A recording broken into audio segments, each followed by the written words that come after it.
ಸೀಮಂತ ಆದ ಮೇಲೆ ಅದರದ್ದು ಗ್ರಹಣ ಶಕ್ತಿ ಜಾಸ್ತಿ ಇನ್ನು ಆಗುತ್ತೆ ಅಂತ ಎನ್ಹ್ಯಾನ್ಸ್ ಹೇಳಿ. ಆಗತ್ತೆ. ಹೌದು, ಹಾಗಾಗಿ ಆ ಕನೆಕ್ಷನ್ ಡೀಪ್ ಆಗ್ತಾ ಹೋಗುತ್ತೆ. ಡೀಪ್ ಆಗ್ತಾ ಈ ಹೋಗುತ್ತೆ. ಲಾಸ್ಟ್ 3 months ಅಲ್ಲೇನೆ ಇಟ್ ಇಸ್ ವೆರಿ ಇಂಪಾರ್ಟೆಂಟ್ ಅವರು ಪ್ರತಿಯೊಂದು ಪಾಸಿಟಿವ್ ಹೌದು, ಇನ್ಪುಟ್ಸ್ ಹೌದು. ಗಳನ್ನ ಕೊಡಬೇಕು. If we have to sync this with modern embryology, so it is between this 32 to 39 weeks ಅಲ್ಲೇ ಮಗುವಿನ ಫ್ರಾಂಟಲ್ ಲೋಬ್ಸು ಮತ್ತೆ cortex brain development final touches finishing ಆಗ್ತಾ ಇರುವಂತಹ ಸ್ಟೇಜ್ ಇದು.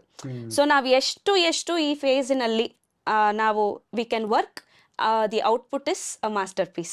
ಸೊ ಆ ಶಕ್ತಿ ತಾಯಿಯ ಕೈಯಲ್ಲಿರುತ್ತೆ. ಸೊ ಸೀಮಂತ ಈಗ ಹೆಂಗಾಗ್ಬಿಟ್ಟಿದೆ, ಸೀಮಂತ ಸಂಸ್ಕಾರ ಇತ್ತು ಡಾಕ್ಟ್ರೆ, ಎಲ್ಲ ತಿನ್ಬಿಟ್ಟೆ ಹುಷಾರ್ ತಪ್ಪಿಬಿಡ್ತು ಅಂತ ಅದೇ ಕಮ್ ಬ್ಯಾಕ್ ಫಾರ್ ಇದು. ಸೊ ಅದರ ಹಿಂದಿನ ಒಂದು ಅರ್ಥವನ್ನು ಬಿಟ್ಬಿಟ್ಟು ಬರೀ ಒಂದು ಏನಂತಾರೆ ಯಾವ ತರ ಡೆಕೋರೇಷನ್ ಮಾಡಿಸ್ತಿದೀವಿ, ಅಥವಾ ನಾವು ಅದಕ್ಕೆ ಎಷ್ಟು ಸ್ಪೆಂಡ್ ಮಾಡ್ತಿದೀವಿ, ಅಥವಾ ನಾವು ಇದೇ ಥರದ್ದು ಸ್ವೀಟ್ ಅಂಗಡಿಯಿಂದನೇ ಸ್ವೀಟ್ ತರಿಸ್ಬೇಕು, ಇದರ ಮೇಲೆ ಗಮನ ಇದ್ರೆ ಅಷ್ಟಕ್ಕೆ ನಮ್ಮ ಪ್ರಯತ್ನ ನಿಂತು ಬಿಡತ್ತೆ. ಸೊ ಇದು ಎಲ್ಲ ಸಂಸ್ಕಾರವು ವೆರಿ ಸೈಂಟಿಫಿಕಲಿ ವೋವನ್ ಅಂತ ಏನು ಹೇಳ್ಬೋದು. ಸೊ ಇನ್ ಆಲ್ ವೇಸ್ 360 ಡಿಗ್ರಿಯಲ್ಲಿ ತಗೊಂಡ್ರು ತಾಯಿಗೆ ಮತ್ತು ಮಗುವಿಗೆ ಒಳ್ಳೆಯ ಅನುಭವವನ್ನೇ ಕೊಡಬೇಕು ಅನ್ನೋದು ನಮ್ಮ ಶಾಸ್ತ್ರಗಳ ಒಂದು ಏನಂತಾರೆ ಹೋರಾಟ.